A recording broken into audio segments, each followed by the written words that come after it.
যারা শেখ হাসিনার জন্য জীবন দিব। আমার মতো অনেক সন্তান রয়েছে, যেমন আমি বঙ্গবন্ধুর সৈনিক। আমি জননেত্রী শেখ হাসিনা আমার মায়ের মতন, আমি মায়ের সম্মানে তাকে দিই করেছে। যারা অর্থ লুটপাট করেছে তারা এখন বর্তমানে আওয়ামী লীগ থেকে তারা সরে যাচ্ছে বা লুকিয়ে লুকিয়ে থাকছে, এসি রুমে বৈশা খবর দেখতে আছে আর মানে একটু লাইভ করতে আছে। কিন্তু এইভাবে না, যদি আওয়ামী লীগকে আনার চেষ্টা করতে হয় তাহলে মাঠ পর্যায়ে কাজ করতে হবে, মাঠে নামতে হবে, রাজপথে নামতে হবে। মারা যায় না, যেমন জুলাই আন্দোলনে 160 জন মারা গেছে না ছাত্ররা। আমরা নাইলে আমাদের তো অনেক কর্মী আছে যারা শেখ হাসিনার জন্য জীবন দিব। আমার মতো অনেক সন্তান রয়েছে, যেমন আমি বঙ্গবন্ধুর সৈনিক।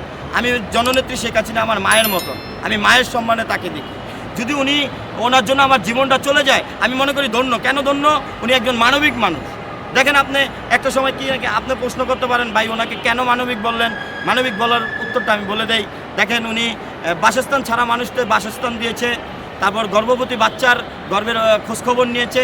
আপনার স্কুলে যখন বাচ্চাটা গিয়েছে তখন উপবর্তী ভাতা থেকে শুরু করে বয়স্ক ভাতা পর্যন্ত, এটা কিন্তু জননেত্রী শেখ হাসিনার অবদান। তারপর আপনি আরেকটা পর্যায়ে যান, রোহিঙ্গারা মায়ানমার থেকে যখন বাংলাদেশে তাড়িয়ে দিয়েছে আপনার মুসলমান, তারা যদি বাংলাদেশে ওনাদেরকে না রাখতো, ওনাদের করার কিছু আসিল? যদি গুলি করে দিত, করার কিছু আসিল? জননেত্রী শেখ হাসিনা মানবিক নজরে তাকিয়ে এই রোহিঙ্গাদেরকে বাংলাদেশে স্থান দিয়েছে। ওইখান থেকে কিন্তু জননেত্রী শেখ হাসিনার নাম আসছে মানবিক নেত্রী। বিশ্বের বুকে, যেখানে বিশ্বের বুকে ওনাকে মানবিক নেত্রী বলা হয়েছে, ওইখানে আমরা বাংলাদেশের কিছু ইবলিশ, যাদেরকে বলা হয় ইবলিশ, তারা স্বৈরাচার বলি, তারা ফেস্টিবাদী বলি। আমি এইগুলো মনে করি যে এগুলা একটা মানুষের ভালো কাজ করতে গেলে, ভালো জিনিসটা যারা পছন্দ না করে তারাই তাকে স্বৈরাচার বলতেছে, তাকে ফেস্টিবাদী বলতেছে। আমি যেই নেতা, বিএনপির যেই নেতা ভোলা আসনের যেই নেতা জননেত্রী শেখ হাসিনাকে ফেস্টিবাদ বলেছে, যে জননেত্রী শেখ হাসিনাকে স্বৈরাচার যে শব্দটা বাই করছে, আমি তার উদ্দেশ্যে বলতে চাই, নেতা সাহেব, আপনি একজন মুক্তিযোদ্ধা।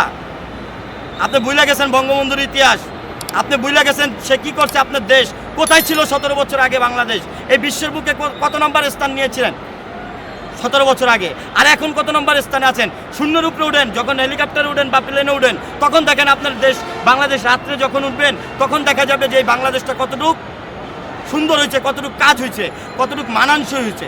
তাইলে সেই মানুষটাকে আপনারা ফেস্টিবাদী বলতেছেন, চোর বলতে পারছেন, এই স্বৈরাচার বলতে পারছেন, বিভিন্ন রকম ওনার প্রতি যত যেগুলো কাজ উনি না করছে সেগুলো চাপায় দিয়েছেন দোষগুলো।